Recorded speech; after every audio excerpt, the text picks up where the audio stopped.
Local schools and law enforcement agencies are responding after recent threats of potential violence. Now to your side, Cheyenne Pagan caught up with Onslow County Schools and Jacksonville's police department today. She joins us now live outside of the Onslow County School Board. So Cheyenne, what are they saying about these recent threats?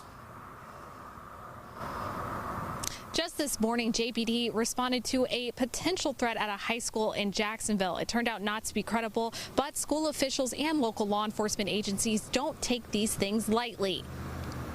False threats made toward New Bern High School, Washington High School, and Northside High School are causing some concern for local law enforcement.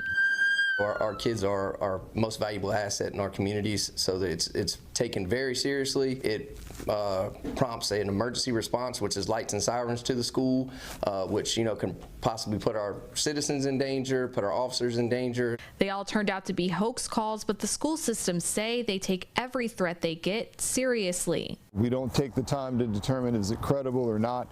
It's a response. So whatever the response is going to be for a real threat or for a false alarm, we're going to get those kind of responses each time. At Onslow County Schools, they say any student that makes any kind of threat can face suspension or even expulsion. And that's just on the school side. They can also face legal actions too. This is kind of consequences that stay with them long term.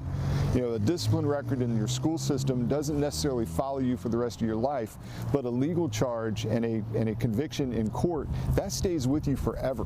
Both OCS and JPD add these incidents take officers away from other calls, and they can cause unnecessary fear in the community. We go step by step throughout the school, make sure all the classrooms are good to go, and it takes time. So it takes your officers off the road that are answering calls for service. It ties up the SROs that are at the schools, something that we take seriously, and use common sense. It's not something that you want to do.